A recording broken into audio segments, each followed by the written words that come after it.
자, 요한계시록 공부 이제 18장은 아니고 18번째입니다.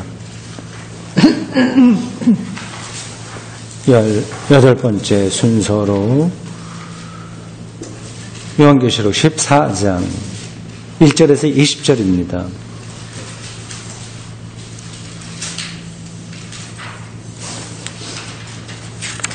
요한계시록 전체가 22장까지 있습니다. 뭐 아주 긴 건 아니고 짧은 것도 아니고 적당한 길이에요. 신약 성경 중에서는 비교적 긴 편에 속합니다. 22장까지 있습니다. 여기 여러분들 뭐 머릿속으로 그거를 다 이렇게 개요를 넣고 계시기는 힘들 겁니다. 근데 몇 가지 중요한 관점만 좀 그래도 기억해 두시면 좋겠습니다. 여기에는 7개라고 하는 게 많이 나와요. 반복해서요. 그렇죠? 7이라고 하는 숫자가 특별히 여기에 강조되고 있습니다. 7이에요. 7 봉인부터 시작합니다. 7 봉인. 뭐 7 교회도 있죠. 7 아시아에 있는 7 교회에게 편지한다. 근데 그건 서론이에요. 내가 어떻게 소명받았는지, 내가 왜 써야 되는지, 그리고 그 지금의 터키 지역에 있는 그 소아시아에 있는 7 교회 짤막짤막하게 얘기를 합니다. 근데 그게 본론 아니에요. 핵심은 아닙니다. 그 뒤로 나오는 게 핵심인데 7개의 봉인, 어떤 두루마리를 봤는데 거기에 7개의 봉인, 이렇게 봉해 놓은 어떤 도장 이런 게 있었던 거예요. 그게 하나하나 열리면서 어떤 이야기가 전개되죠. 7 봉인이 있고 또 7 뭐가 있을까요? 두 번째로는 7 나팔이죠. 나팔을 하나씩 가진 천사들이 7명 나오게 됩니다. 잠깐 천사를 7명이라고 얘기해야 되나요? 7마리라고 해야 되나? 아니면 7개라고 해야 되나? 뭐죠? 7천사라고 해야 됩니까? 우리말로 그거를 어떤 이렇게 붙이는 게 맞나 모르겠네. 명은 아니겠죠. 천사 몇 명이라고는 할 수 없잖아요. 사람에게만 명자 붙이는데. 갑자기 생각이 나서 그렇습니다. 근데 7 천사예요. 나팔이죠. 이렇게 7 천사라고 해도 7 나팔이 중요합니다. 나팔을 불매 어떻게 나타난다. 그리고 중간중간에 많이는 아닌데 6번째하고 7번째 사이에 뭐가 꼭 들어갔어요. 6개 봉인 띄고 조금 어떤 다른 이해가 들어간 다음에 7번째 봉인이 열리고, 그리고 6번째 나팔까지 불고 다른 이야기에 들어가고, 그 다음에 7번째 나팔이 불고, 그렇게 했습니다. 7비 이렇게 2개 나타나 있고, 3번째로 이게 마지막으로 7개가 어떤 게 있을까요? 예, 봉인이 나왔고, 2번째는 나팔이 나왔고, 3번째는 대접, 뭐 접시라고도 하는 겁니다. 접시, 대접. 우리말 성경으로는 대접이라고 되어 있을 거예요. 그게 하나하나 이제 나오게 됩니다. 그걸 보는, 환상을 보는 거예요. 그러니까 전체로 보면 이 7개의 특별한 어떤 것을 이 사람이 본 겁니다. 환상으로. 근데 7개의 핵심은 봉인, 2번째는 나팔, 3번째는 접시, 혹은 대접, 요거예요. 그 중간중간에 다른 이야기가 약간씩 들어갑니다. 지금 우리가 보고 있는 12장에서 14장은 나팔과 대접 중간에 어떤 이야기가 들어간 거예요. 요거는 마지막 때에, 종말 때에 일어나게 될 어떤 사건에 대한 그 특별한 설명입니다. 요것도 중간에 그냥 끼어 들어간 거예요. 전체로 보면 7이라고 하는 숫자를 강조하면서 그 상징적인 것을 이야기하는 게 요한계시록의 핵심이다. 이렇게 생각하시면 되겠습니다. 7 대접이 끝난 다음에는 바벨론에 대한 심판이 나오고, 그 다음에 그게 이제 한 2장 정도에 걸치는, 그게 세 장 정도 나오는군요. 17장에서 19장까지 하고, 그 다음에 마지막 3장, 20장, 21장, 22장, 이거는, 새하늘과 새 땅, 새 예루살렘, 예수님 오실 때 있게 될 천국이라고 할 수 있겠죠. 그 나라에 대한 설명입니다. 네, 머리에 좀 정리가 됐죠. 우리는 이제 7접시 대접 들어가기 전에 마지막으로 12장에서 14장까지 있는 하나의 단락을 오늘은 14장을 보겠습니다. 여기서 핵심적으로 14만 4천 명이 다시 한번 나옵니다. 자, 이 말씀을 우선 같이 교독해서 읽겠습니다. 또 내가 보니 보라 어린 양이 시온산에 섰고 그와 함께 14만 4천이 서 있는데 그들의 이마에는 어린 양의 이름과 그 아버지 이름을 쓴 것이 있더라. 내가 하늘에서 소리를 들으니 많은 물소리와도 같고 큰 우레 소리와도 같은데 내가 들은 소리는 금고 타는 자들이 그 금고를 타는 것 같다. 그들이 보좌 앞과 내 생물과 장로들 앞에서 새 노래를 부르니 땅에서 송량함을 받은 14만 4천 밖에는 능히 이 노래를 배울 자가 없더라. 이 사람들은 여자가 도둑하지 아니하고 순결하지 어린 양이 어디로 인도하는지 따라가는 자는 사람 가운데서 성령함을 받아 처음 익은 열매로 하나님과 어린 양에게 속한 자들이 그 입에 거짓말이 없고 흠이 없는 자들이더라. 또 보니 다른 천사가 공중에 날아가는데 땅에 거주하는 자들 모든 민족과 종족과 왕과 백성에게 전하여 영원한 복음을 받으라. 그가 큰 음성으로 이르되 하나님을 두려워하며 그에게 영광을 돌리라. 이는 그의 심판의 시간이 이르렀음이니 하늘과 땅과 바다와 물들의 근원을 만드신 이를 경배하라 하더라. 또 다른 천사 곧 둘째가 그 뒤를 따라 말하되 무너졌도다 무너졌도다 큰 성 바벨론이요 모든 나라에게 그의 동맹으로 말미암아 진노의 포도주를 먹이던 자로다. 또 다른 천사 곧 셋째가 그 뒤를 따라 큰 음성으로 이르되 만일 누구든지 짐승과 그의 우상에게 경배하고 이마에나 손에 표를 받으면 그도 하나님의 진노의 포도주를 마시니 그 진노의 잔에 섞인 것이 없이 부은 포도주라. 거룩한 선사들 앞과 어린 양 앞에서 불과 영광으로 고난을 받으리. 그 고난의 연기가 세세토록 올라가리로다. 짐승과 그의 우상에게 경배하고 그의 이름 표를 받는 자는 누구든지 밤낮 쉼을 얻지 못하리라 하더라. 성도들의 인내가 여기 있나니 그들은 하나님의 계명과 예수에 대한 믿음을 지키는 자이다. 또 내가 들으니 하늘에서 음성이 나서 이르되 기록하라. 지금 이후로 주 안에서 죽는 자들은 복이 있도다 하시매 성령이 이르되 그러하다. 그들의 수고를 그치고 쉬리니 이는 그들의 행한 일이 따름이라 하시더라. 또 내가 보니 흰 구름이 있고 구름 위에 기자와 같은 이가 앉으셨는데 그 머리에는 금날류관이 있고 그 손에는 예리한 낫을 가졌다.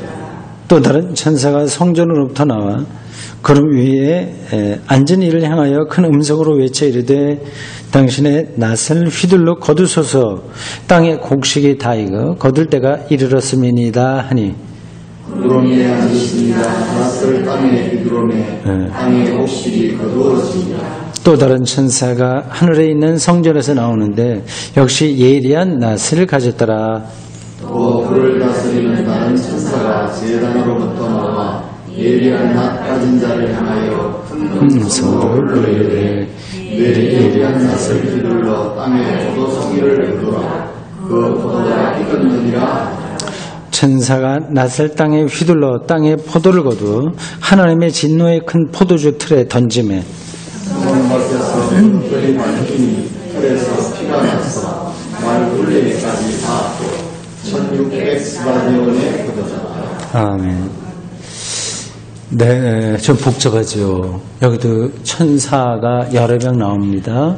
이 숫자들이 계속 반복이 되고 있어요. 그리고 3년 반이라고 하는 숫자, 이것도 오늘 여긴 안 나왔습니다만 다른 데서 반복되고 있어요. 3년 반이라고도 하고 날수로 계산하기도 하고 그렇습니다. 여기도 천사가 여러 명 나오는데 몇 번 나올까요? 천사가요. 당연히 7번 나옵니다. 여기도요. 7번. 우선 보십시오. 6절. 네. 보면 그렇습니다. 다른 천사가 공중에 날아가는데 이렇게 됐고요. 두 번째는 8절. 다른 천사, 그 둘째가 그 뒤를 따라 말하되. 예, 이게 그 당시에 글쓰기 방식입니다. 천사가 말한다 하는 거는 그만큼 하나님의 뜻에 내가 가까이 가서 어떤 원천적인 거를 경험했다, 이제 그런 뜻이죠. 천사가 눈에 보이게 있는 건 아닙니다. 이렇게 말하기가 쉽지 않은데, 그거를 성서에서 말한 사람들은 자기들은 봤다고 생각을 하는 겁니다. 근데 그거를 본 건 본 걸 거예요. 근데 그 사람들이 보는 것은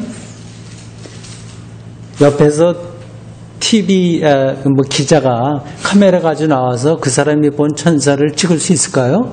그건 안 되는 경험이에요. 근데 그 사람에게는 정말 그렇게 경험되는 겁니다. 사도 바울이 다메섹을 가다가 회심하지 않습니까? 그때 경험한 거 두 가지거든요. 큰 소리 나는 거, 그리고 빛이 나는 거, 이거였습니다.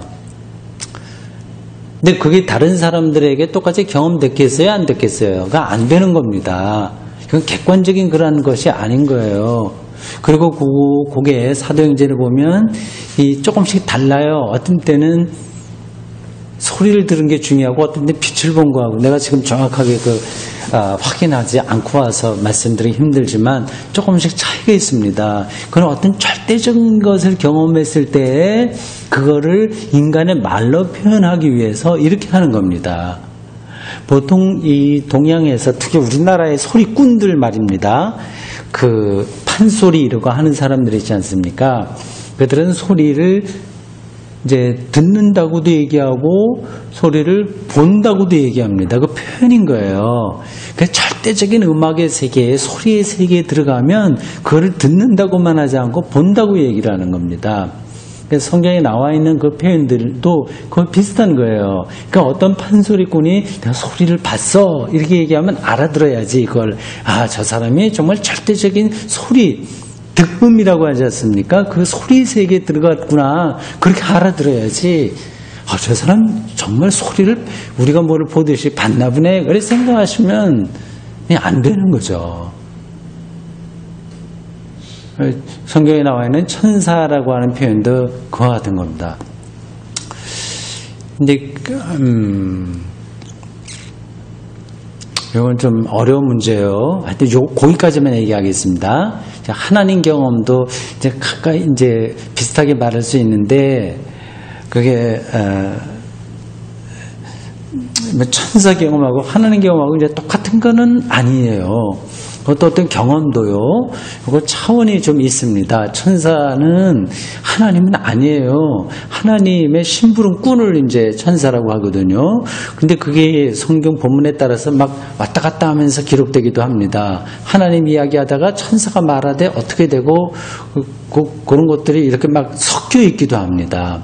그런 것들은 아주 세밀하게 그 본문을 잘 연구하는 사람, 학자들이죠. 그 본문 비평 그런 거 하는 사람들이 그런 사람이나 그걸 구분해낼 수 있는 거죠. 우리 일반 신자들에게서는 그것까지 구분하는 건 뭐 크게 의미는 없습니다. 자, 그래서 지금 드리려고 하는 게 천사 이야기가 지금 요한계시록에 반복해서 나오니까 이걸 우리가 같이 이거 뭐 보는 것처럼 생각하시면 안 된다. 그거는 이 성서 기자인 이 사람의 특별한 영적인 오감, 영적인 촉수에서 경험된 것을 이렇게 그 당시에 기록되던 뭐 묵시문학이라고 했죠. 뭐 그런 묵시문학이 아니라고 하더라도 고대 사람들에게는 유대인들에게는 천사, 뭐 악마 이런 표현들이 일상적이기 때문에 그런 방식으로 표현하는 겁니다. 그러니까 우리는 읽을 때 정말 천사가 날아다닌다, 악령이 저기 뒤에 숨어 있다. 심지어는 뭐 어떤 사람들은 뭐 요즘은 덜한지 모르겠습니다만은 제가 청년 시절만 하더라도 뭐 붕이나 이런 데 가면 용하다는 그 목사들이 어떤 신자 뭐 어디에 뭐 마귀가 달렸다거나 뭐 등에 있다거나 뭐 턱에 달려 있다거나 그렇게 하면서 뭐 죽기 쫓아내고 그런 거 했거든요. 그렇게 생각하면 안 된단 말입니다.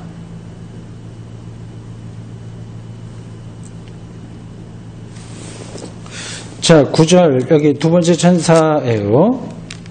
그 다음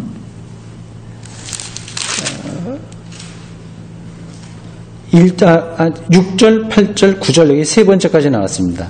8절에 두 번째 천사, 9절에 또 다른 천사 셋째가 나왔죠. 그 다음 네 번째는 어디죠? 15절로 가면 됩니다. 또 다른 천사가 성전으로부터 나와서 쭉 되어 있습니다. 그 다음에 17절, 요게 다섯 번째죠. 그 다음에 18절, 불을 다스리는 다른 천사, 불을 다스리는 다른 천사, 하늘 보좌의 불, 불 하면 유대교식으로 얘기하면 번제단을 생각할 수 있고 번제단을 지키는 천사 생각할 수 있겠죠. 고대인들은 그렇게 생각을 했습니다. 그런 게 불 같은 게 정말 신비롭기 때문에 생각을 해요. 헬라 신화에는 이 불이 프로메테우스가 그 신화로 나오나요? 그 불을 갖다가 훔쳐다가 인간에게 줬다고 그래갖고 징벌을 받는 그 신 있지 않습니까? 프로메테우스 뭐 그럴 겁니다. 그래서 그것도 조금씩 약간 그 변형이 있는데 심장을 계속 독수리에게 쪼아먹히는 형벌을 제우스에게 받기도 하고 그런 그 신화도 있고 같은 일을 했는데 이제 어떤 돌을 갖다가 산 위로 끌고 올라가고 올라갈 때 이제 또 굴러 떨어지고 다시 올라가고 그래서 그런 형벌을 받은 그런 이야기로도 나옵니다. 하여튼 이 불은 정말 신비로운 거였거든요. 고대인들에게. 지금 우리들에게도 그렇긴 합니다만은 불은 모든 걸 다 근본으로부터 변형시켜버리잖아요. 물리적인 변화가 아니라 화학적인 그 아주 질적으로 다른 걸로 변화시킨 거죠. 고대 아주 초기 고대인들은 그거를 생물체로 알 정도였고요. 신비로워서 어떤 데에서는 불을 섬기는 종교도 있었습니다. 그 이름이 뭐죠? 하여튼 불을 섬기는 신으로 섬기는 종교까지 있죠. 여기 18절에 나와 있는 여섯 번째 천사는 번제단을 지키는 천사로 보입니다. 마지막 일곱 번째는 19절 천사가 낫을 휘둘렀다 이렇게 나오죠. 일곱 천사가 나와요.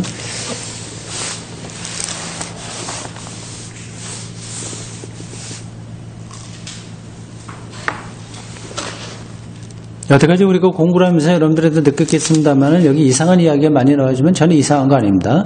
그리고 여기 있는 건 거의 대다수가 어디 있었던 이야기예요. 이미 구약에 다 있었던 이야기예요.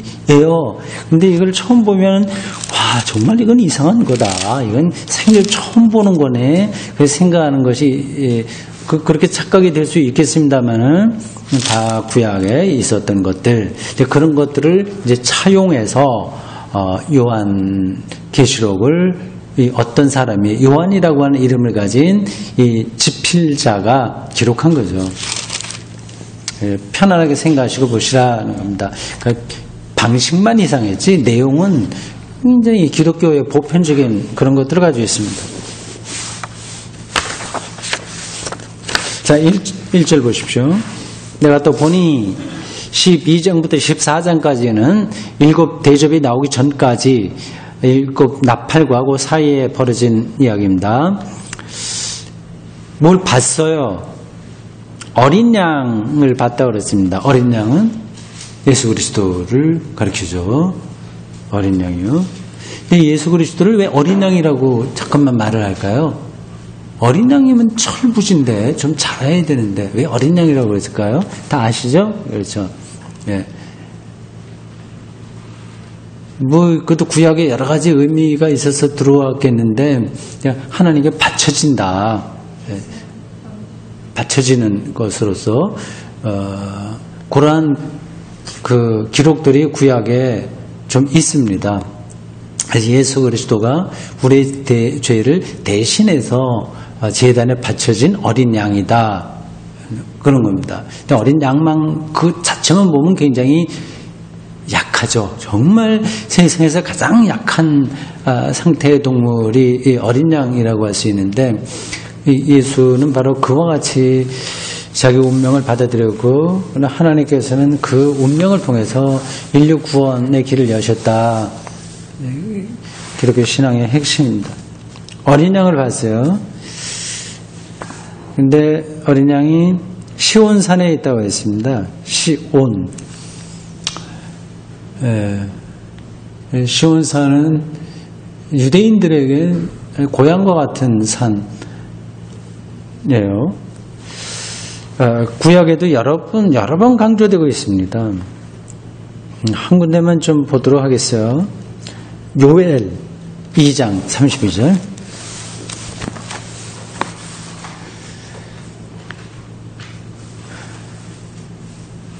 호세아 요엘 12 선지서 할 때 두 번째에 해당합니다.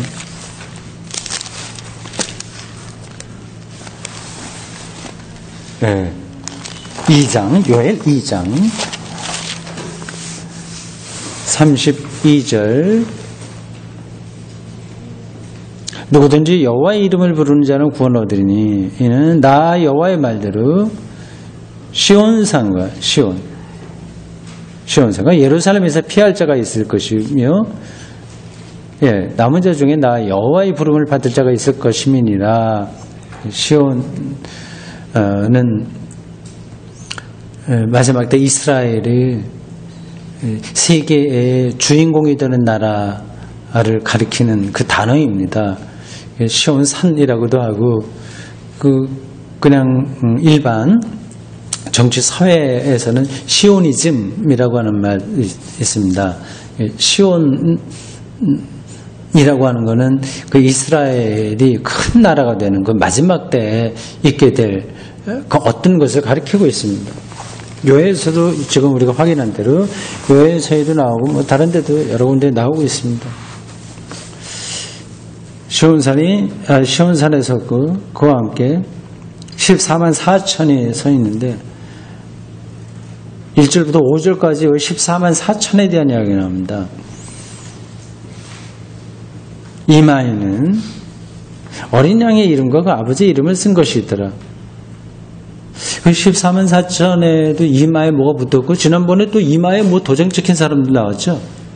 몇 명이죠, 그 사람들은요? 666, 그죠? 몇 절이에요? 17절, 18절. 몇 장? 13장. 예. 그 바로 위에 있네요. 짐승의 수, 하긴 했는데, 이제,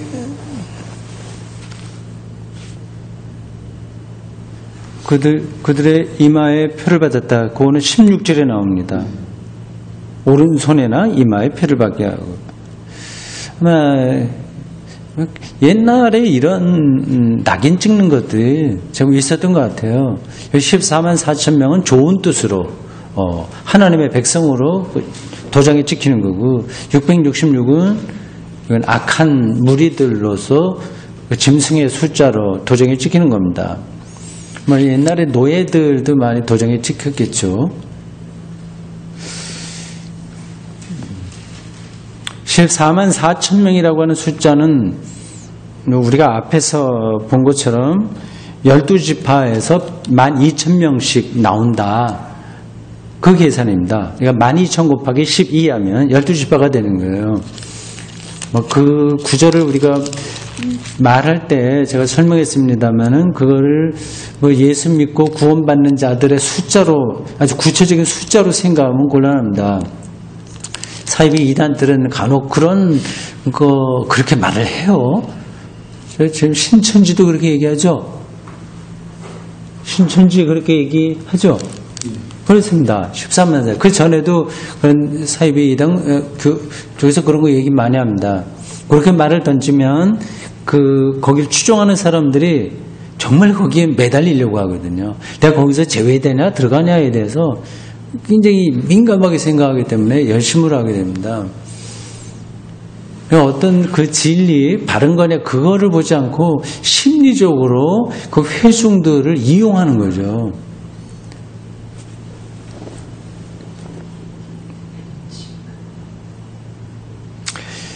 이마에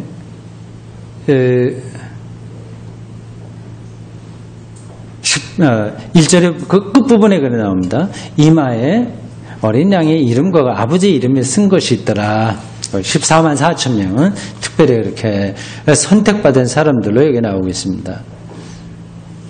2절 하늘에서 나는 소리 맑은 물소리 우레소리도 같은데 검은 거 타는 자들이 그 검은 거를 타는 것 같더라. 악기와 합창단의 노래소리가 가득한 그 하늘 보좌 있는 곳을 보는 거죠. 가장 아름다운 것을 그렇게 표현한 겁니다. 근데 실제로 우리가 가게 될 혹은 우리가 맞이하게 될 개인적인 죽음 이후나 그리고 이 대림절 신앙에서 말하듯이 예수님의 오신 이후에 다시 시작하게 될 새하늘과 새 땅에 악기를 하고 노래하고 실제적으로 그렇게 생각하신다고는 그렇게 보지 않으시는 게 낫습니다. 나은 게 아니라 이건 다 상징인 거예요. 상징. 그 당시 그들이 생각할 수 있는 가장 아름다운 세계, 그거를 검은 거, 수금 타는 거, 합창단의 노래, 시냇물이 흘러가는 것과 같은 그 소리, 맑은 물소리와 같다 이렇게 말을 하는 거죠. 여기서 제 말씀에 오해가 없으시길 바랍니다. 이런 것들은 다 상징이기만 하다면 실체는 아무것도 없단 말이냐 하는 거죠. 그렇지 않습니다. 실체는 이 문자대로 나타난 게 아니라 다른 거라고 하는 거죠. 앞에서 제가 그 판소리 하는 사람 말씀드렸죠. 그들의 소리를 본다 얘기하면 본다는 거는 상징인 거예요. 그러나 그들이 그 상징을 통해서 경험한 상징으로 표현할 수밖에 없는 더 소리에 대한 경험이 있거든요. 근데 그 소리에 대한 경험은 이거는 눈에 보이지가 않는 겁니다. 들린다고 생각하죠. 판소리 듣죠. 근데 그 듣는 것 자체가 문제가 아닌 거예요. 그들에게는, 판소리 아는 사람들에게는 그 소리, 들리는 소리보다도 더 원천적인 더 세계가 있어요. 이건 말이 앞으로 나가지 못하는 것 같은데 전달이 되죠? 무슨 뜻인지요? 예.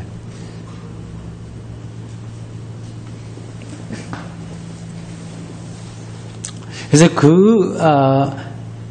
정말 정말 실질적인 것, 정말 하나님의 통치와 그 권능이 나타나는 것, 생명이 가득 발현하는 그런 때, 우리가 부활이라고 말하고 예수의 재림이라고 얘기하는, 그리고 요한계시록 기자가 새하늘과 새 땅, 새 예루살렘이라고 얘기하는 곧 그 시간, 그거는 하나님에 의해서만 가능한 세계입니다.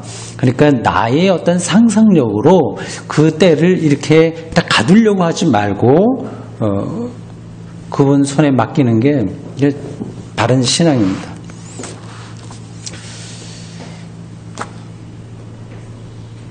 (3절) 보좌 앞과 네 생물, 장로, 이건 앞에서 나왔던 표현들이에요. 네, 이런 방식으로 하늘을 표현하는 거죠. 그 앞에서 이제 14만 4천 명이 이제 노래를 불러야 됩니다.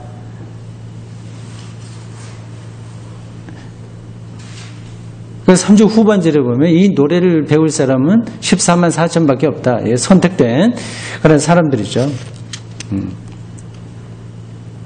4절과 5절 여기에는 14만 4천 명이 누구냐? 좀 더 정확하게 얘기하면 그들의 정체성이 뭐냐, 그들의 본질이 뭐냐를 이야기합니다. 숫자가 중요한 건 아니에요. 하나님의 뜻에 따라서 이 어려운 시대에 올곧게 예수를 잘 믿고 있는 사람들을 그렇게 표현하는 겁니다. 14만 4천이라고 하는 거는 그건 이제 유대의 그 지파 전통을 따와서 기독교야말로 새 예루살렘, 새 이스라엘이다 생각을 하면서 그 지파의 대표자들 숫자를 거기에 합산한 겁니다. 4절에서 5절까지 이거 14만 4천 명이 어떤 사람이냐 하는 것들이 7가지로 설명되어 있습니다. 이 사람들이 어떤 사람이냐 하는 거죠. 보십시오. 눈으로 어떤 사람인지. 이게 뭐 우리 눈에 지금에 딱 맞는지 안 맞는지 모르겠습니다. 이 요한계시록을 쓴 사람이 그 당시 시대의 신앙의 근거에서 그걸 설명한 거예요. 7가지예요. 첫 번째는 여자와 더불어 더럽히지 아니하고 순결한 자. 이게 결혼하지 않은 사람을 얘기하는지 어떤지는 잘 모르겠습니다. 근데 여자와 더불어서 더럽히지 아니했다고 하는 게 결혼하지 않은 사람을 얘기할까요? 그렇지 않겠죠. 결혼을 그 나쁘다고 얘기할 수 있겠습니까? 그러면 보통 이야기하는 간음 그걸 얘기하는 걸까요? 아니면 또 다른 뜻이 있을까요? 옛날 그 당시에는 간음과 우상 숭배를 거의 똑같이 생각을 했습니다. 그 우상 숭배하는 거를 갖다가 간음했다 이렇게 표현해요. 그래서 그게 어떤 건지를 실질적으로 그러한 우리가 세상 사례에서 알고 있는 그런 간음을 가리키는 건지 아니면 우상 숭배를 이렇게 말을 하는 건지 정확하게는 모르겠습니다. 어쨌든 그게 첫 번째고요. 두 번째는 어린 양이 어디로 가든지 따라가는 자. 그러니까 어린 양을 따라가는 자라고 하는 겁니다. 14만 4천 명의 이 본질, 정체, 성격을 7가지로 설명하는 거예요. 어린 양을 따라간다. 그러니까 예수 그리스도를 잘 따른다고 하는 거죠.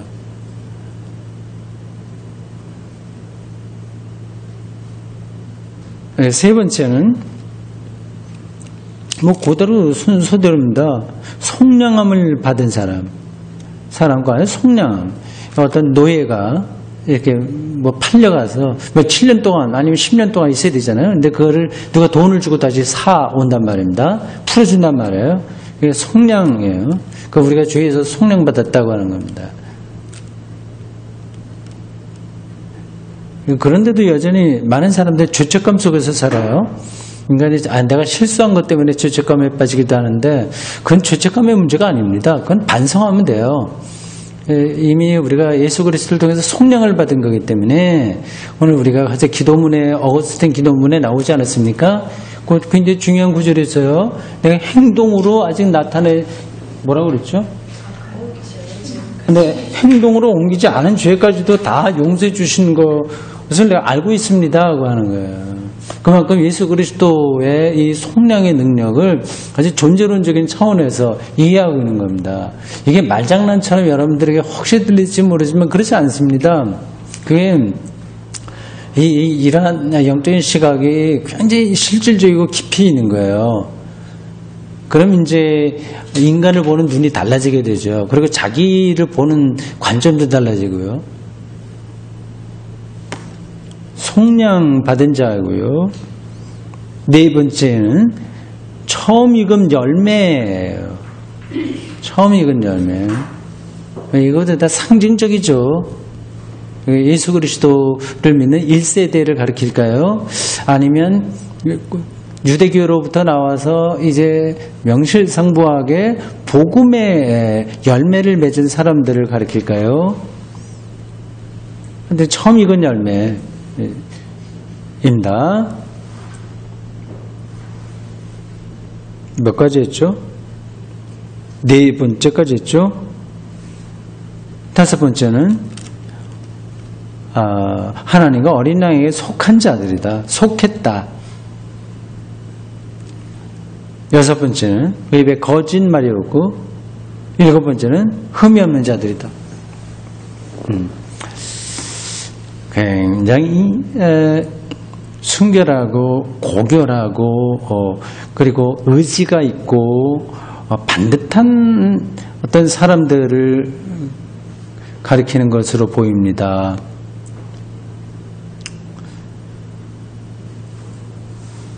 근데 뭐 아무리 자기 훈련이 잘 된 사람이라고 하더라도 신앙적으로나 여러 가지 면에서 완전한 사람은 가능하지가 않습니다. 여러 가지 면에서 그래요. 그러니까 여기 이렇게 표현되어 있다 하더라도, 그래서 그 당시 이 사람들이 요한계시록을 기록한 사람, 이거를 읽어야 될 사람들, 그리고 하여튼 이 요한이 말하고 있는 그 사람들 14만 4천 명이 천사처럼 살았냐? 그건 아닙니다. 실질적으로 우리하고 뭐 비슷하게 다 사는 거예요. 그런데 방향이 다른 거죠, 이제는. 그리스도와의 일치를 통해서 방향이 점점 그쪽으로 가기 때문에 그것을 이제 종교적 수사로 이렇게 표현하는 거예요. 여자와 더불어 더럽히지 아니하고 순결한 자, 어린 양을 따라가는 자, 뭐 속량받은 자 이렇게 표현하는 겁니다. 그렇게 종교적 수사에 떨어지는 건 아니에요. 참 설명하기가 쉽지 않은데, 이게 믿음으로 이렇게 잘 설명하는데 그게 문학적인 거예요, 말하자면. 근데 그 문학적이면서도 그게 어떤 방향을 우리들에게 정확하게 내려주고 있는 겁니다. 근데 그 긴장을 우리가 놓치면 이제 치우치게 됩니다. 다른 거로 하나 예를 들면 이렇습니다. 마틴 루터가 믿음으로 의롭다 인정받는다고 얘기했지 않습니까? 칭의라고 얘기해요. 칭의라고 하는 말은 말이에요, 말 그 자체는. 근데 그게 신앙의 실체를 완전히 드러내주는 건 아닙니다. 그거는 신학적인 용어예요. 의롭다고 인정받는다. 근데 거기에는 두 가지 의미가 같이 들어가 있습니다. 실제로 의로운 거는 아니에요, 이게. 인정받는 거예요. 그렇다고 해서 의의가 없냐? 그렇지 않아요. 이게 실질적인 것은 아닌데 의로운 상태. 이게 칭입니다. 애매하죠? 설명이요. 그래서 신자들이 자꾸만 혼란스러워하는 거예요. 이건 뭐 더 이상 제가 말로는 설명할 수 없습니다. 그거를 본인들이 잘 인식하고 느끼고 깨달으면 그게 정확하게 들어오게 될 겁니다. 인간 자신의 힘으로는 어려울 수 없다는 말씀입니다. 그것이 이제 포함된 표현들이죠. 예. 우리 스스로 업적을 통해서 의로워질 수 있는 게 아니라 주어진다고 하는 건데, 칼빈식으로 얘기하면 전가된 의라고 합니다.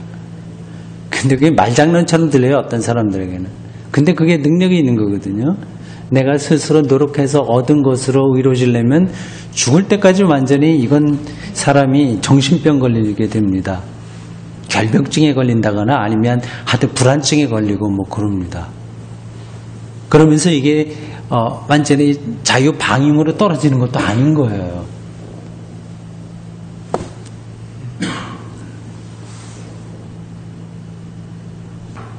자, 7가지 봤습니다. 6절에서 13절까지는 이제 심판에 대한 이야기가 나오네요.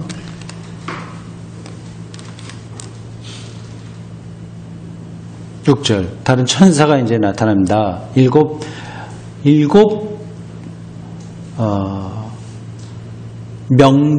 명도 아니고 7개도 아니고 7마리도 아니고 7분 이렇게 하면 되겠네. 7분의 천사 분 높임말로 7분의 천사가 공중에 날아가는데 7이 나오는데 이번엔 다른 천사예요. 한 분의 천사 오게 되죠.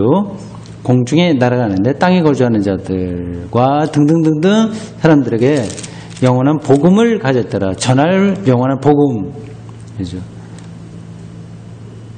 복음입니다. 이게 왜 복음이냐, 복된 소리냐.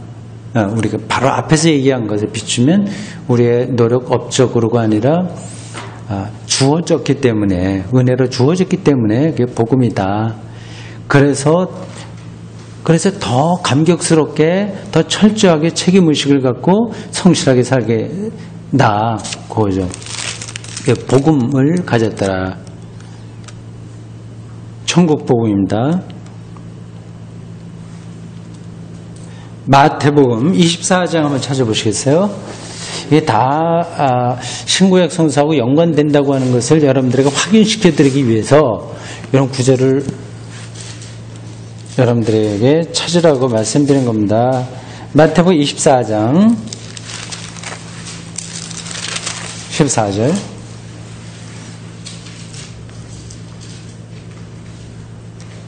이 천국 복음이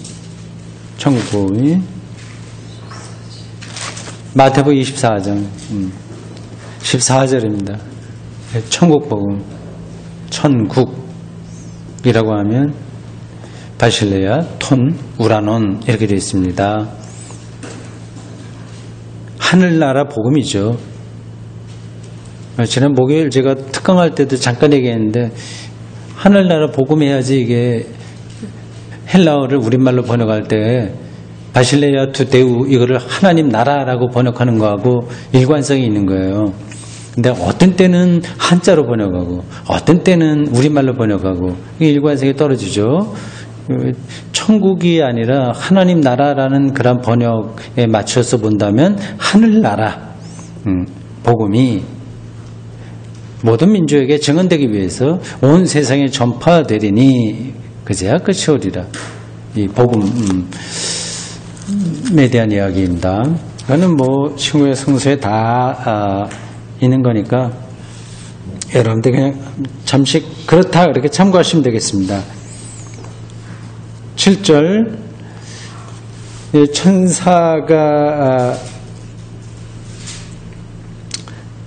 이렇게 날아가는 걸 보면서 어떤 걸 경험한 겁니다. 7절에 이렇습니다. 큰 음성으로 이르되 하나님을 두려워하며 쭉 그렇게 나오죠.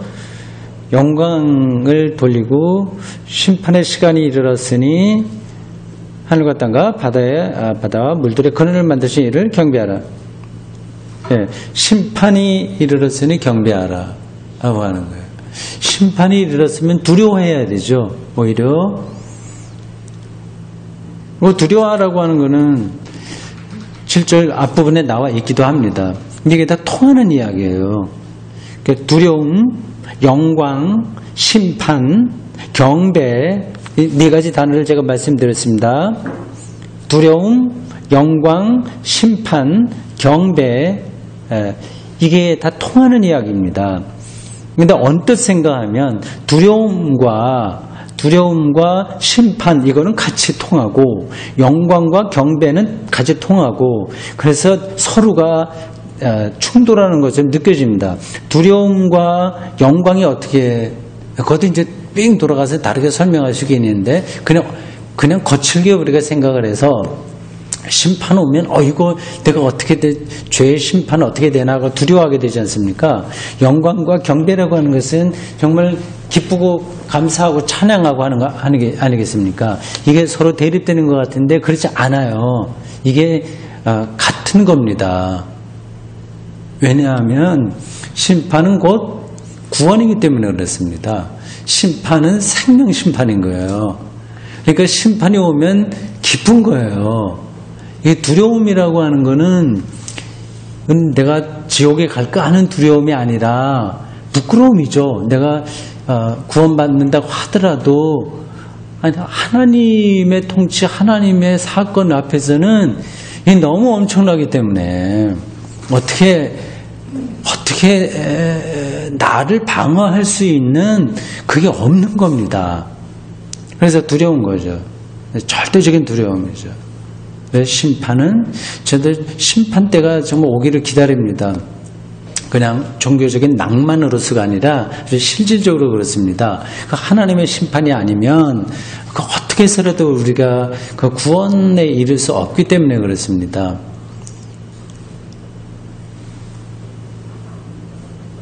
경배하라 하더라.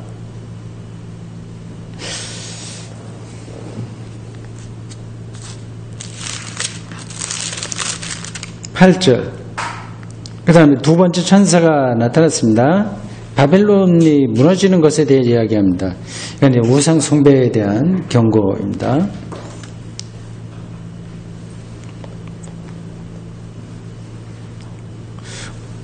요 구절도 사실은 구약의 여러 다른 데에서 영향을 받은 겁니다. 제가 지난번에도 말씀드렸습니다만 이 요한계시록을 기록한 사람은 구약 성경을 잘 알고 있는 사람이 전문가예요. 그래서 근데 자기 독창적으로 이걸로 기록한 게 아니라 다 그러한 걸 알고 있었던 사람입니다. 그러니까 이건 평범한 사람은 아니죠. 그 당시에는 성경이 없었어요. 일반 사람들에게는. 그러니까 서기관이라든지 그런 계급에 속한 아주 전문가였던 것으로 보입니다. 이 구절이 어디에서 영향을 받은 거냐, 관계가 되냐 하는 거를 자, 우리 한 군데 확인해 볼까요? 이사야 21장 9절.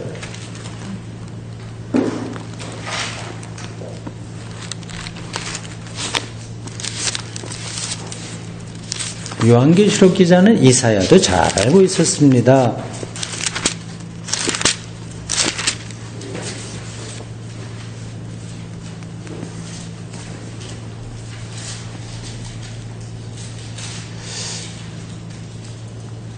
(21장 9절) 이렇습니다. 바벨론에 대한 얘기예요. 보소서 마병대가 쌍쌍이 오나이다. 아니 그가 대답하여 이르시되 함락되었도다 바벨론이여 그들이 조각한 신상들 영화에 많이 나오죠. 옛날 고대 제국에서는 신상이 많았습니다. 이집트 바벨론 등등 인도에도 사실은 많이 있었고요. 로마 시대 때도 많고, 근데 사람이 뭔가 사귀어서 예술적으로도 만들고 그걸 섬기는 거예요. 바벨론이요. 그들이 조각한 신상들이 다 부서져 땅에 떨어졌도다 하시도다. 이런 것들을 이 요한계시록 기자는 잘 알고 있었던 거죠. 한 군데만 더 보겠습니다. 예레미야 51장.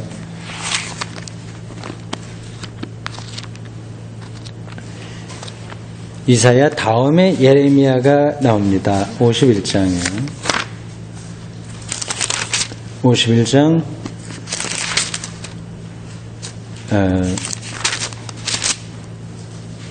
7절 보십시오.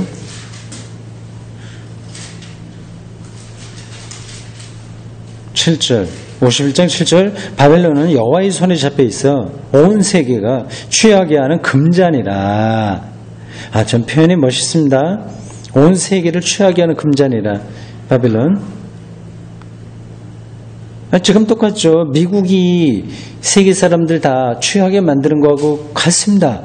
꼭 미국만 제가 짚어서 그렇습니다만은 이 제국의 속성이 그렇거든요. 저렇게 정말 힘이 있어. 저렇게 하면은 우리가 잘 살게 될 것 같아. 그걸 취하는 거죠. 뭇 민족이 그 포도주를 마심으로 미쳤도다. 예레미야 선지자가 이미 고대 바벨론을 그렇게 이야기하고 있습니다. 그런 거를 잘 알고 있는 우리 요한계시록을 기록한 이 분이 여기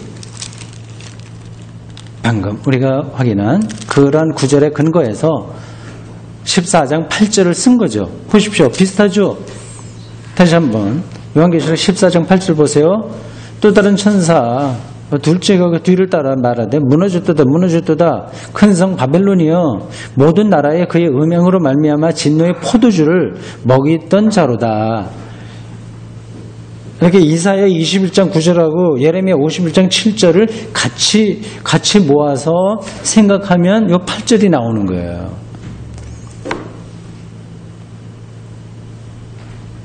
그러니까 여러분들이 성경을 기록한 사람들은 기도를 많이 해서 다른 사람이 전혀 생각하지 못했던 거 막 계시받아서 썼어.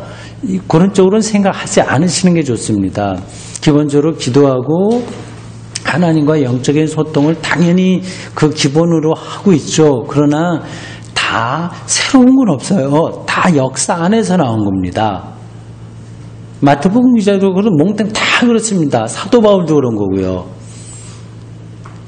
그래서 다 똑같은 거를 기록한 건 아니에요. 그렇다고 해서 그런 것들을 다 알고 있으면서 영적으로 크게 깨우치고 소리를 보듯이 어떤 근원적인 것을 경험한 사람이 자기들이 살고 있는 그 삶의 근거에서 이제 그 옛날에 주어졌던 말씀이 오늘 우리들에게 어떤 의미가 있느냐 하는 것을 잘 풀어서 설명한 거죠.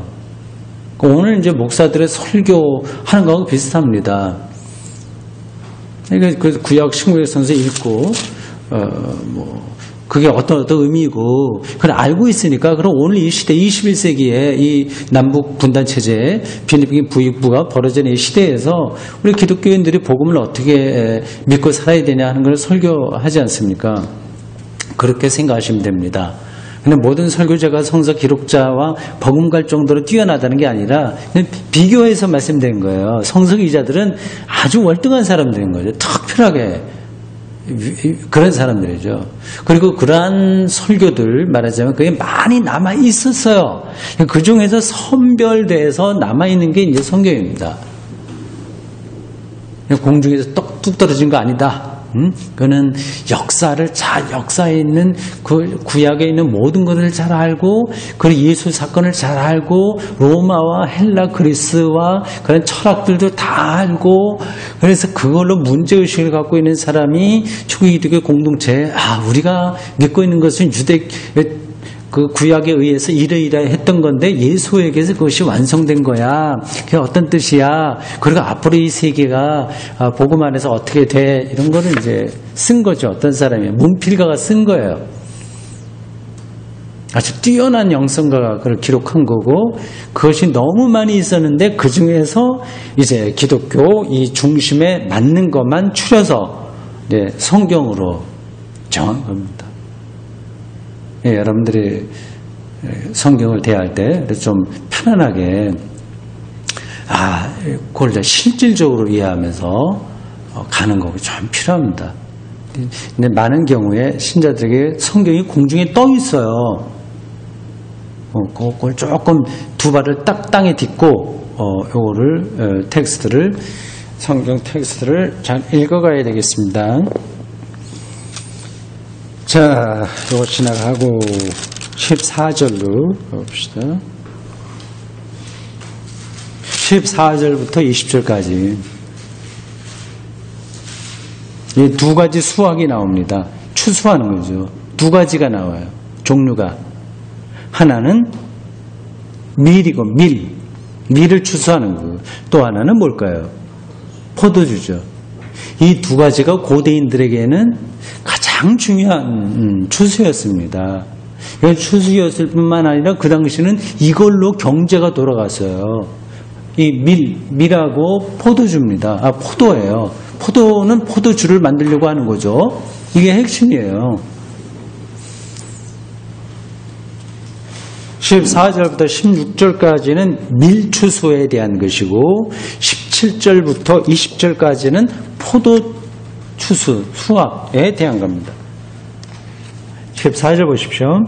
또 내가 보니 흰 구름이 있고 구름 위에 인자 같은 이가 앉으셨는데 어떤 때는 인자라고도 나오고 어떤 때 인자 같으니라고도 나올 거예요. 뭐 어떤 때에 인자 같으니라고 하고 어떤 때는 그래 인자라고 얘기했을까? 그것도 비교해서 연구해 보면 재미있을 것 같습니다. 근데 인자 같으니예요. 그 인자라고 하는 것은 사람의 아들이라고 하는 뜻입니다. 말 그대로 그렇습니다. 사람의 아들이에요. 예수님은 사람의 아들이에요. 보통 우리 하나님의 아들이라고 얘기하지 않습니까? 그러니까 하나님의 아들, 사람의 아들, 이게 서로 대비되는 용어예요. 서로 충돌하는 것 같아요. 근데 의미로 보면 똑같은 이야기예요. 똑같은 이야기. 근데 그냥 낱말 뜻으로만 보면 반대죠. 사람의 아들인데, 하나님의 아들인데, 완전히 다르죠. 근데 왜 이 의미로 같으냐 하면, 이 사람의 아들이라고 하는 이 인자라는 단어가 특별하게 쓰였기 때문에 그렇습니다. 유대인들에게요. 이건 제가 뭐 하도 말을 많이 해서 여러분들이 다 뭐 귀에 따까리가 앉을 정도로 알 겁니다. 이런 공부할 때 이제 말을 하는 사람이 약간 어려운 점은 겁니다. 이걸 내가 얘기했는데 또 해 말아. 뭐요? 그 듣는 사람들은 다 다르잖아요. 이게 처음 듣는 사람도 있고 아니면 몇 번 들어도 다 잊어버리는 사람이 있고 근데 꼭 기억 계속 하고 있는 사람도 있어요. 기억하는 사람한테는 이게 정말 지루하게 똑같은 얘기가 되고 기억 못하는 사람에게는 또 그게 다시 한번 확인되니까 공부가 되고 하거든요. 그거는 어디에다가 주파수를 맞춰서 공부하고 강의하느냐가 사실 쉽지 않습니다. 근데 인자라고 하는 게 묵시문학의 핵심 용어입니다. 그 묵시 사상 이걸 언젠가 제가 한번 본격적으로 조금 더 충실하게 준비를 해서 말씀드리겠습니다. 그는 아예 큰 책으로 쓸 정도로 굉장히 그 깊은 어떤 학문의 대상이에요. 근데 제가 그러고 그냥 낱말만 한두 가지 얘기하고 그 넘어가기 때문에 이렇게 조금 정확하게 전달이 안 돼서 좀 아쉽습니다. 근데 그 묵시문학 이거 이상하게 생각하지 마세요. 그러니까 요한계시록 쓴 사람도 어떤 그 당시에 형식으로 글을 쓰지 않습니까? 시를 쓸 때는 시의 형식으로 어떤 걸 쓰는 겁니다. 그 묵시문학이라고 하는 그 장르가 있어요. 유형이 있습니다. 글을 쓰는. 근데 그 형식이면서 그 내용도 있습니다. 그 안에 이제 인자 개념이 있는 거예요. 그 인자는 묵시문학 께서 볼 때 세계 종말 때에 이 세상에 와서 이 세계를 심판하고 완전히 새로운 세계인 뉴 에온, 좀 전문적인 용어로 에온이라고 하는 용어가 있어요. 에온. 그 세계를 가리키는 단어가 그 헬라어로는 코스모스라고 하는 단어가 있고요. 히브리어로는 에온이라고 하는 단어가 있습니다. 이 단어라고 하는, 언어라고 하는 게요. 그게 그 나라와 그 역사의 정신을 담고 있어요. 그 방식으로 언어가 발전을 하게 됩니다. 그러니까 우리나라에서는 우리나라 말은 언어 구조 이런 것들이 별로 시간 요거 나타내는 그게 명확하지가 않습니다. 대충 이야기합니다. 그러나 다른 조금 서양 쪽의 언어들은 시제가 굉장히 명확해요. 시제. 이게 현재냐, 현재 진행형이냐, 완료형이냐, 또 뭐 과거 완료형이냐, 그 문법적으로 그런 게 있습니다. 그걸 정확하게 이야기합니다. 그런 쪽으로 언어가 발달한 거예요. 그 식으로 세상을 이해하는 겁니다. 그리고 그쪽에는 전치사가 굉장히 많이 발달되어 있고 엄격하게 작용합니다. 전치사. 근데 우리는 별로 그렇게 하지 않습니다. 이거는 그쪽 언어가 뛰어나고 우리가 못하다는 뜻이 아니라 그 언어를 가지고 있는 민족이 세계를 어떻게 이해했느냐 하는 거는 차이가 있다고 하는 겁니다. 그래서 에온이라고 하는 히브리어를 그 이스라엘 사람들의 사용함으로 생각한 어떤 세계에 대한 상이 있는 거예요. 그러니까 복잡하니까 좀 접어두고요. 나중에 이거 요한계시록 다 끝나기 전까지 그 묵시문학에 대한 거를 제가 한번 따로 하루 잡아서 강의하도록 하겠습니다. 새로운 에온이 올 때, 새로운 세계죠. 악한 것을 완전히 쓸어버리고 완전히 선한 것만 이제 이게 만들어갈 텐데 그때 와서 그거를 주도적으로 행할 일을 가리켜서 인자 이렇게 불렀습니다. 초기 기독교인들은 그래 그 유대인들이 생각했었던 그 인자가 바로 누구라고 생각했겠어요? 그 바로 예수다 주장하는 거예요. 그래서 인자 개념을 받아들인 거예요. 예수가 내가 인자다 그렇게 얘기한 게 아니라 제자들이 이제 다 유대인들이니까요, 그 사람들은. 근데 내려와던 그렇게 그래서 그런 칭호들이 예수님에게 많이 붙게 됩니다. 다윗의 후손, 또 그리스도, 주, 뭐 지금 말한 인자 그렇게 해서 예수님의 칭호가 뭐 15개 이상 세부적으로 하자면 그런 게 있습니다.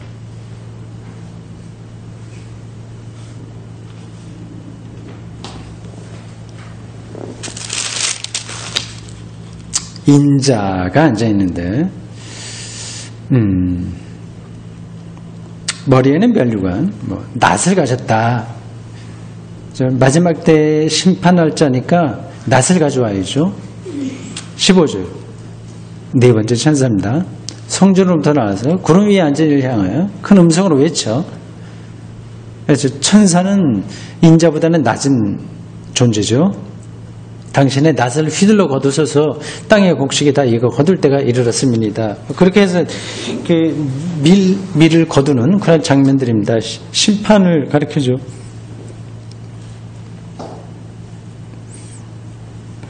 뭐 이런 것들도 복음서에 곳곳에 나옵니다. 뭐 제가 확인하지 않겠어요. 마태복음 13장 39절 나중에 집에 가서 읽어보시기 바랍니다.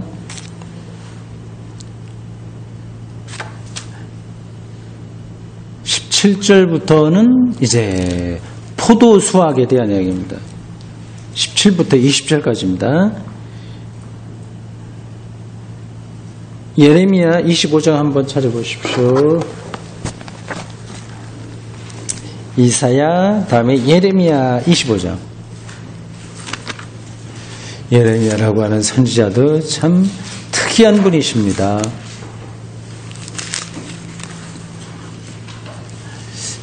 이사야는 세 사람이 있었고요. 시대마다 좀 달라요. 근데 예레미야는 같은 시대의 한 인물로 된 겁니다. 그러니까 예레미야에 참 귀한 말씀이 많습니다.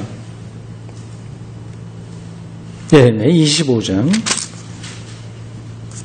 30절 보십시오. 이러한 구절에 근거해서 요한계시록 기자가 바로 이 포도 수확에 대한 이야기를 한 겁니다. 그러므로 너는 그들에게 이 모든 말로 예언하여 이르기를 여호와께서 높은 데서 포효하시고 거룩한 처소에서 소리를 내시며 이런 거 보면은 무슨 옥황상제처럼 보이죠? 느껴지죠? 근데 이 방식 말고는 다른 걸로는 표현할 수 없으니까 그렇게 한 겁니다. 그걸 이해하고 들으셔야 돼요. 하나님이 뭐 포효하고 실제로 그렇게 하시겠습니까? 그분은 오히려 은밀하게 말씀하시는 분인데 폭풍우가 아니라 아주 은밀하게 말씀하시는 걸로 표현되는 구절도 많이 있지 않습니까? 근데 이런 데하고는 반대되는 거죠. 각각 하나님 경험이 다르기 때문에 괜찮아요. 어떤 쪽에서는 천둥과 우레와 뭐 대단한 걸로 하나님을 경험하고 어떤 사람은 속삭이는 거란 어떤 작은 세미한 음성으로 경험하기도 합니다. 거룩한 처소에서 소리를 내시며 그의 초장을 향하여 크게 부르시고 세상 모든 주민에 대하여 포도 밟는 자 같이 흥겹게 노래하시리라. 여기 이제 하나님의 포도주 밟는 심판, 포도 수확 그런 것들을 가리킵니다. 이런 것을 잘 알고 있었던 요한계시록 기자가 오늘 본문에서 그렇게 쓴 거죠.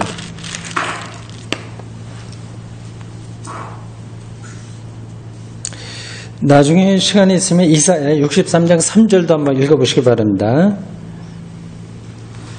마지막 20절 성 밖에서. 틀이 밟히니 성 밖이라고 나와 있어요. 이건 이방인들을 가리키는 것으로 성서 주석학자가 설명하더군요. 틀에서 피가 났어요. 말 굴레까지 닿았고, 하여튼 그 이방에 대한 심판을 이렇게 표현한 겁니다. 이게 참 성경 읽을 때 조심해야 되는데, 맞아, 그래, 예수 믿지 않는 사람들은 다 이렇게 피가 나서 막 그렇게 심판받아야 돼, 이렇게 생각하시면 좀 곤란해요. 이거는 아주 혹독한 그 순환, 재난, 그 순교에 들어간 사람들에게 용기를 주는 말씀인 거예요. 악이 지금 이렇게 번성하다고 하더라도 악은 절대 하나님에 의해서 파멸되지 그들이 승리하진 않는다. 그 사실을 이렇게 표현하는 겁니다. 그러니까 우리는 심판이 있다고 해서 그거를 어떤 적대감, 어떤 쪽을 향해서 막 공격하는 그런 쪽으로 생각하지 말아야 됩니다. 이상한 숫자가 나왔어요. 1600 스타디온에 퍼졌더라. 스타디온이라고 하는 게 뭐 하여튼 여기 뭐라고 되어 있습니까? 어떤 1192m 그렇게 되어 있는데, 옛날에 그 어떤 그 길이 안에 기호인 것 같습니다. 1600이라고 하는 거는 40 곱하기 40 이라고 해요. 그리고 40이라고 하는 게 성전 측면의 한 길이를 뭐 40엘레 이렇게 이제 부른다고 합니다. 그래서 하여튼 성전에서 나온 그 길이, 그걸 근거로 해서 1600 이런 숫자를 여기에 붙였습니다.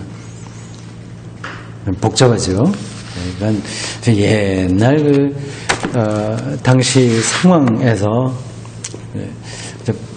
그리고 아주 너무 순교당하고 뭐 어려운 때이기 때문에 비밀스럽게 어떤 거를 말할 수밖에 없었던 이 공동체의 현실이 있습니다.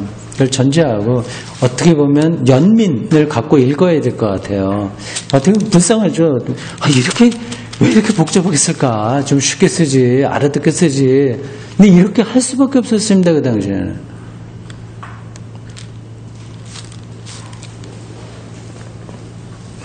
기도하겠습니다.